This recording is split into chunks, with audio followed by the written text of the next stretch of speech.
আসসালামু আলাইকুম ওয়া রাহমাতুল্লাহ। রেজা স্টাডি কেয়ার অনলাইন ক্লাসে তোমাদের স্বাগতম। প্রিয় ছাত্রছাত্রীবৃন্দু, আশা করি তোমরা ভালো আছো, আমিও ভালো আছি। আজকের ক্লাসের আলোচ্য বিষয় principal of finance. Principal of finance সাবজেক্টটি BBA honours first year department of accounting এবং BBA honours second year department of ম্যানেজমেন্টের অত্যন্ত গুরুত্বপূর্ণ একটি সাবজেক্ট। প্রিন্সিপাল অফ ফাইন্যান্সিং এই সাবজেক্টের অত্যন্ত গুরুত্বপূর্ণ একটি চ্যাপ্টার কারেন্ট লায়াবিলিটিস ম্যানেজমেন্ট। প্রায় প্রতি বছরই আমরা লক্ষ্য করি কারেন্ট লায়াবিলিটিস ম্যানেজমেন্ট এই চ্যাপ্টার থেকে পার্ট সিতে একটা অঙ্ক আসে। পার্ট সিতে কারেন্ট লায়াবিলিটিস ম্যানেজমেন্ট এই চ্যাপ্টার থেকে যে অঙ্কটি আসে তার মধ্যে প্রায় অধিকাংশ অঙ্কেই একটা টপিকস থাকে যে অ্যাকাউন্ট রিসিভেবল ফ্যাক্টরিং। এই অ্যাকাউন্ট রিসিভেবল ফ্যাক্টরিং এটা অনেক স্টুডেন্টের কাছেই একটু কঠিন মনে হয়। তো আজকের ভিডিওটি যদি তোমরা মনোযোগ সহকারে দেখো তাহলে পরীক্ষায় অ্যাকাউন্ট রিসিভেবল ফ্যাক্টরিং নির্ণয় করতে আর তোমাদের কোনো সমস্যা হবে না। তাহলে দেখো আজকের আলোচ্য বিষয় কারেন্ট লায়াবিলিটিস ম্যানেজমেন্ট এই চ্যাপ্টারের cost of account receivable factoring. Cost of account receivable factoring. দেখো অ্যাকাউন্ট রিসিভেবল ফ্যাক্টরিং আজকের ক্লাসে আমরা নির্ণয় করব। তো একটি অঙ্ক তোমাদের সামনে সমাধান করব, কিন্তু বিস্তারিত আলোচনা করব যে এই অঙ্কটি অথবা অ্যাকাউন্ট রিসিভেবল ফ্যাক্টরিং এর যে কোনো অঙ্ক আসলে পারে যাতে তোমরা পরীক্ষায় সমাধান করতে পারো।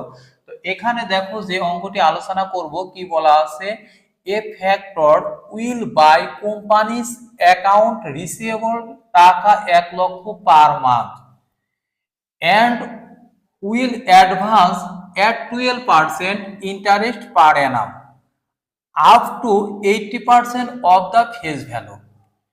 Average collection period is 60 days. The factor will charge 2% commission. It has been estimated that the factor's service will save the company's account receivable administration cost of টাকা 1000 per month and 1% bad debt loss. এই cost of account receivable factoring এটি সমাধান করতে হবে step by step. তোমাদের ধাপগুলো ধারাবাহিকভাবে মনে রাখতে হবে। যে সর্বপ্রথম অঙ্ক করার পূর্বে দেখবা এভারেজ কালেকশন পিরিয়ড অর্থাৎ এসিপি কত দিন বা কয় মাস দেওয়া আছে। আমি যে অঙ্কটি সমাধান করছি দেখো বলা আছে average collection period is 60 day. Average collection period is 60 day অর্থাৎ তোমরা সর্বপ্রথম হেয়ার দিয়ে লিখবা এসিপি সমান 60 ডে সমান 2 মান্থ। তাহলে এভারেজ কালেকশন পিরিয়ড কত, 60 ডে সমান কি 2 মান্থ। এরপর তুমি নির্ণয় করবা need amount of advance. Need amount of advance. Need amount of advance এটা তোমরা ছকের মাধ্যমে বের করতে পারো। ছকের মাধ্যমে বের করলে একটু বুঝতে সহজ হবে। দেখো আমি ছকের মাধ্যমে তোমাদেরকে দেখাবো। Particular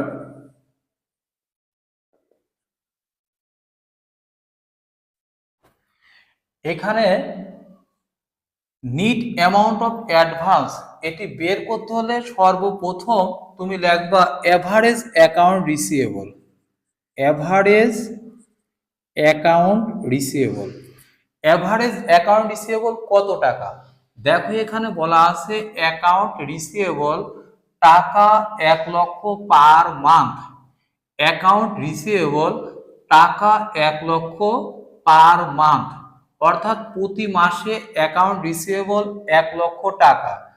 average collection period 60 day সমান 2 মান্থ।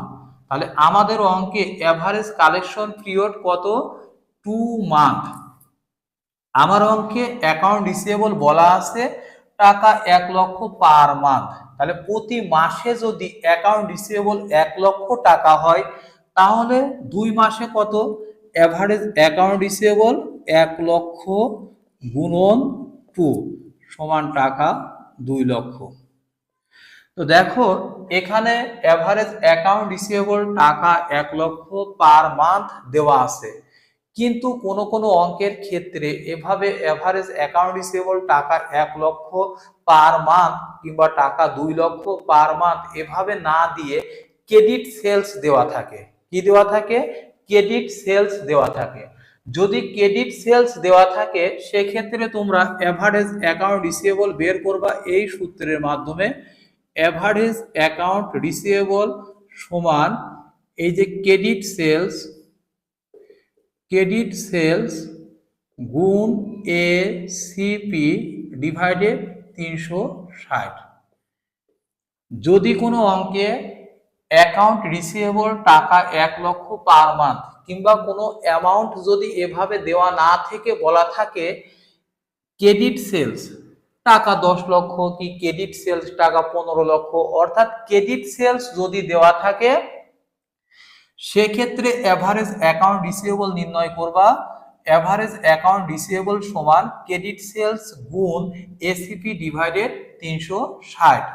অর্থাৎ এখানে এভারেজ অ্যাকাউন্ট রিসিভেবল লিখে লিখবা ক্রেডিট সেলস গুণ এসিপি ডিভাইডেড 360, ক্যালকুলেশন করে যেটা হবে সেটা এখানে লিখবা। আশা করি তোমরা বুঝতে পেরেছো। এরপর দেখো লেস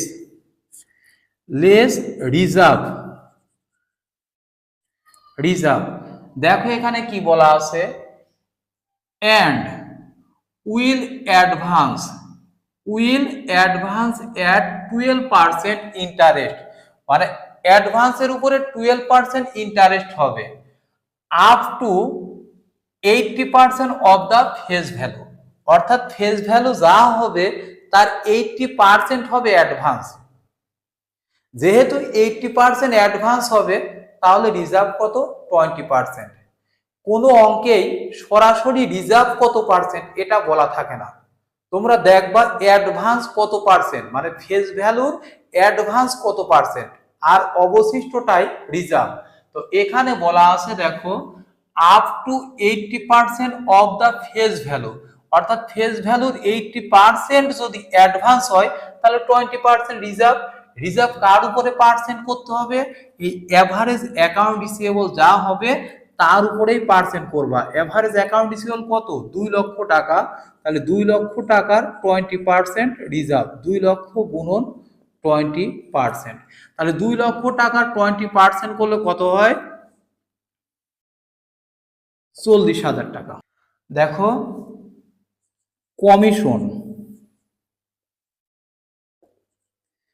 কমিশন কত পার্সেন্ট হবে? দেখো এখানে বলা আছে the factor will charge 2% commission. The factor will charge 2% commission. তাহলে কমিশন কয় পার্সেন্ট হবে? 2% হবে। কার উপরে 2% কমিশন হবে?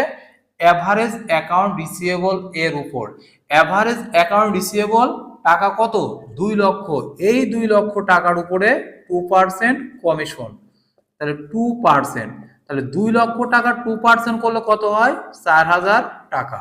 এবার দেখো 4,000 আর 40,000 যোগ করলে 44,000। এই 44,000 টাকা তুমি 2 লক্ষ থেকে কি করবা? লেস করবা। অর্থাৎ এভারেজ অ্যাকাউন্ট রিসিভেবল থেকে রিজার্ভ এবং কমিশন কি করবা? লেস করবা। তাহলে 2 লক্ষ মাইনাস 44,000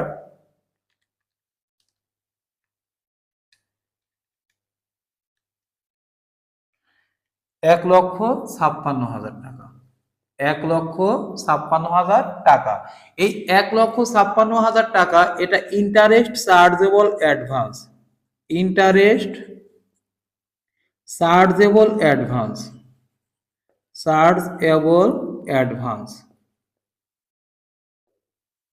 অর্থাৎ এই 1,56,000 টাকার উপরে সুদ ধার্য করতে হবে, ইন্টারেস্ট ধার্য করতে হবে। অর্থাৎ interest chargeable advance less periodic interest, periodic interest. দেখো ইন্টারেস্ট চার্জেবল অ্যাডভান্স কত, 1,56,000 টাকা। তাহলে 1,56,000 গুণ ইন্টারেস্ট রেট কত ছিল, দেখো অ্যাট 12% ইন্টারেস্ট, অর্থাৎ ইন্টারেস্ট রেট ছিল 12%। যখন আমরা এই 1,56,000 টাকার 12% করব, তখন 1 বছরের সুদ বের হবে। আমরা এখানে কয় মাসের সুদ নেব, 2 মান্থ, অর্থাৎ 60 দিনের। দেখো লিখেছি কি পিরিয়ডিক ইন্টারেস্ট, অর্থাৎ অঙ্কের মেয়াদ কত, 2 মান্থ 60 ডে, অর্থাৎ 60 দিনের ইন্টারেস্ট আমাদের নির্ণয় করতে হবে। তো 1,56,000 গুণ 12% গুণ এটাকে তোমরা 360 দিয়ে ভাগ করবা আর এসিপি দ্বারা গুণ করবা। এসিপি কত ছিল, 60 ডে, অর্থাৎ 60 দিয়ে গুণ করবা। দেখো কত হয়, 1,56,000 গুণ 12% ভাগ 360 গুণ 60, তাহলে দেখো 3,120, 3,120, এটা কি ইন্টারেস্ট, পিরিয়ডিক ইন্টারেস্ট। এবার দেখো ইন্টারেস্ট চার্জেবল অ্যাডভান্স থেকে পিরিয়ডিক ইন্টারেস্ট বাদ দিলে 1,56,000 মাইনাস পিরিয়ডিক ইন্টারেস্ট 1,52,880। এই 1,52,880 net amount of advance, net amount of advance, amount of advance. আশা করি তোমরা এটা বুঝতে পেরেছো। তাহলে নিট অ্যামাউন্ট অফ অ্যাডভান্স নির্ণয় করতে হলে সর্বপ্রথম তোমাদের এসিপি অর্থাৎ এভারেজ কালেকশন পিরিয়ড কতদিন সেটা লিখতে হবে। এরপরে কি average account receivable, average account receivable কোনো অঙ্কের যদি অ্যাকাউন্ট রিসিভেবল 1,00,000 টাকা পার মান্থ কিংবা কোনো অ্যামাউন্ট পার মান্থ এভাবে যদি বলা থাকে, সেক্ষেত্রে তুমি এই নিয়মে বের করবা যে এভারেজ অ্যাকাউন্ট রিসিভেবল 1,00,000 টাকা পার মান্থ। তোমার অঙ্কের এসিপি ছিল কত, 2 মান্থ, পার মান্থ যদি 1,00,000 টাকা হয় তাহলে 2 মান্থের কত হবে, 1,00,000 গুণ 2 সমান 2,00,000 টাকা। এবার দেখো যদি এভাবে না বলে ক্রেডিট সেলস অঙ্কে দেওয়া থাকে, কি দেওয়া থাকে, ক্রেডিট সেলস, সেক্ষেত্রে এভারেজ অ্যাকাউন্ট রিসিভেবল সমান ক্রেডিট সেলস গুণ এসিপি ডিভাইডেড 360। এসিপি কি, এই যে এভারেজ কালেকশন পিরিয়ড। তাহলে তখন এভারেজ অ্যাকাউন্ট রিসিভেবল লিখে তুমি এই সূত্রের মাধ্যমে মানটা নির্ণয় করে এখানে লিখবা। এরপরে লেস কি, রিজার্ভ, রিজার্ভ রেট কত হবে সেটা অঙ্কে দেওয়া থাকে না, কিন্তু এখানে লক্ষ্য করবা যে advance up to 80% of the face value, মানে ফেস ভ্যালুর উপরে 80% যদি অ্যাডভান্স হয় তাহলে রিজার্ভ কত, 20%। তাহলে রিজার্ভ 20% কিসের উপরে কাটতে হবে, রিজার্ভ অ্যাকাউন্ট রিসিভেবলের উপরে। অ্যাকাউন্ট রিসিভেবল কত ছিল, 2,00,000, তাহলে 2,00,000 গুণ 20% রিজার্ভ সমান 40,000। কমিশন কত, কমিশন দেখো বলা ছিল 2% কমিশন। এই কমিশন কাটতে হবে কার উপরে, এভারেজ অ্যাকাউন্ট রিসিভেবলের উপরে। এভারেজ অ্যাকাউন্ট রিসিভেবল কত, 2,00,000 গুণ 2% সমান কত, 4,000। তাহলে দেখো 40,000 আর 4,000 কত, 44,000। এই রিজার্ভ এবং কমিশন এভারেজ অ্যাকাউন্ট রিসিভেবল থেকে বাদ দিলে যেটা পাওয়া যাবে সেটা কি, ইন্টারেস্ট চার্জেবল অ্যাডভান্স।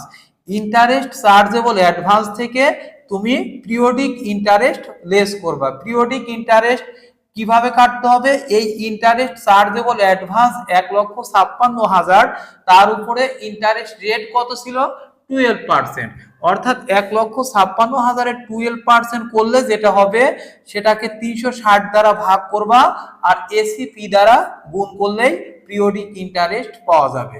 তাহলে পিরিয়ডিক ইন্টারেস্ট 3,120, 1,56,000 মাইনাস 3,120 সমান 1,52,880 নিট অ্যামাউন্ট অফ অ্যাডভান্স। আশা করি তোমরা বুঝতে পেরেছো। এর পরের যে স্টেপটা দেখো, বের করতে হবে account receivable turnover, account receivable turnover. Account receivable turn over সমান 360 divided ACP, 360 divided ACP, 360 divided ACP কত? 60 ডে, 60 ডে, 636 অর্থাৎ 6 টাইম। এবার তুমি বের করবা net periodic cost, net periodic cost, net periodic cost, net periodic cost সমান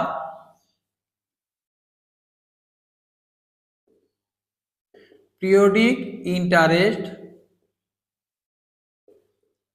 periodic interest কত টাকা ছিল? 3120, 3120, এর সাথে কমিশন যোগ করবা। কমিশন কত টাকা ছিল দেখো? 4000 টাকা, কমিশন যোগ করবা 4000, তাহলে 7120, লেস করবা, লেস, এর থেকে লেস করবা কি? এই যে administration cost, administration cost of টাকা 1000 পার মান্থ, তাহলে অ্যাডমিনিস্ট্রেশন কস্ট,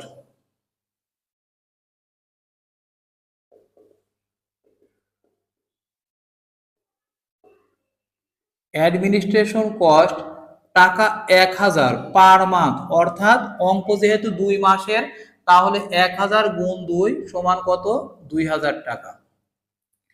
এবার দেখো 1% bad debt loss, 1% bad debts loss, তাহলে ব্যাড ডেটস কত? এভারেজ অ্যাকাউন্ট রিসিভেবল 2 লক্ষ, এই এভারেজ অ্যাকাউন্ট রিসিভেবলের উপরে 1% হবে ব্যাড ডেটস, 1% করলে কত হয়? 2000 টাকা, তাহলে 2000 আর 2000 কত? 4000 সমান 3120, এই 3120 টাকা কি? Net periodic cost, net periodic cost, net periodic cost. তাহলে মনে রাখবা নিট পিরিয়ডিক কস্ট সমান কি? পিরিয়ডিক ইন্টারেস্ট যোগ কমিশন, নিট পিরিয়ডিক কস্ট সমান পিরিয়ডিক ইন্টারেস্ট যোগ কমিশন। দেখো পিরিয়ডিক ইন্টারেস্ট আমরা পূর্বে বের করেছি এবং কমিশনও পূর্বে আমরা বের করেছি, তাহলে ইন্টারেস্ট আর কমিশন যোগ করবা, তার থেকে অ্যাডমিনিস্ট্রেশন কস্ট এবং ব্যাড ডেটস বাদ দিলে পারে কি পাওয়া যাবে? Net periodic cost. এবার দেখো net annual cost, net annual cost সমান net periodic cost, periodic cost গুণ অ্যাকাউন্ট রিসিভেবল টার্নওভার। দেখো নিট পিরিয়ডিক কস্ট কত? 3120 গুণ account receivable turnover, account receivable turnover কত? 6 টাইম গুণ 6, তাহলে 3120 গুণ 6 সমান 18720, 18720। আশা করি বুঝতে পেরেছো। এবার আমরা কি করব? এবার আমরা cost of account receivable factoring নির্ণয় করব, cost of account receivable factoring.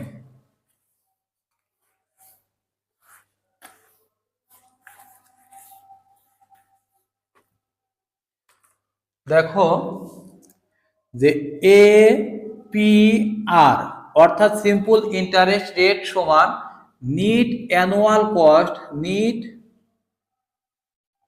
Annual cost divided net amount of advance, amount of advance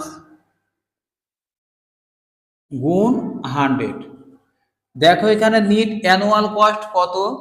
18720 divided net amount of advance, net amount of advance 1,52,880, 1,52,880 গুণ 100।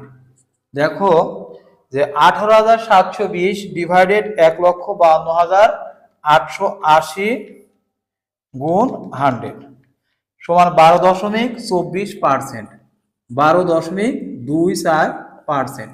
এটা কি এপিআর, অ্যানুয়াল পার্সেন্টেজ রেট, অর্থাৎ cost of account receivable এর simple interest rate, simple interest rate. এবার cost of account receivable এর compound interest রেটের সূত্রটি দেখো, যে কম্পাউন্ড ইন্টারেস্ট রেট,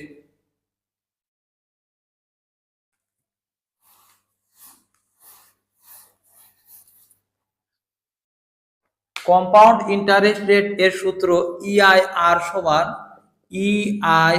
সমান 1 plus r to the power n minus 1 into 100।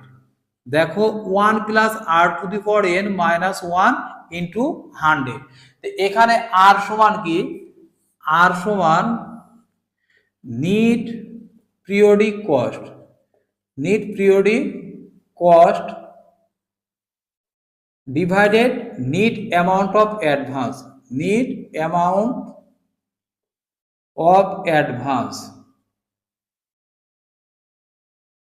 NEET periodic cost কত টাকা দেখো, নিট পিরিয়ডিক কস্ট 3120 টাকা, 3120 টাকা divided net amount of advance কত, 1,52,880। দেখো 3120 ডিভাইডেড 1,52,880, 0.0204। এবার এন সমান কত, এন সমান অ্যাকাউন্ট রিসিভেবল টার্নওভার, অর্থাৎ এন সমান কত, 6 টাইম, এন সমান 6 টাইম। দেখো তাহলে 1 প্লাস 0.0204 পাওয়ার n, অর্থাৎ 6 মাইনাস 1 ইন্টু 100, তাহলে 1.0204 পাওয়ার 6 মাইনাস 1 ইন্টু 100, 1.0204 পাওয়ার 6 মাইনাস 1 গুণ 100 সমান 12.88%। তাহলে আশা করি তোমরা বুঝতে পেরেছো। দেখো এটা কি ছিল, যে compound interest rate, compound interest rate EIR সমান 1 plus r to the power n minus 1। তাহলে আর সমান কত, আর সমান net periodic cost divided net amount of advance. Net periodic cost আমরা পূর্বে বের করেছি কত, 3120 টাকা, আর নিট অ্যামাউন্ট অফ অ্যাডভান্স আমরা বের করেছি 1,52,880 টাকা। তাহলে কত হয়, 3120 ডিভাইডেড 1,52,880 সমান 0.0204, আর এন কত, অ্যাকাউন্ট রিসিভেবল টার্নওভার, অর্থাৎ কি 6 টাইম, তাহলে এন সমান 6। তাহলে 1 plus r to the power n minus 1, এখানে মান বসালে ইআইআর এর মান আমরা পেয়ে যাব 12.88%। আশা করি তোমরা বুঝতে পেরেছো। তো ক্লাস সম্পর্কে যদি কোনো মতামত কিংবা যদি কোনো পরামর্শ থাকে অবশ্যই তোমরা কমেন্ট বক্সে জানাবা। এত সময় ধৈর্য সহকারে ক্লাসটি দেখার জন্য তোমাদের ধন্যবাদ।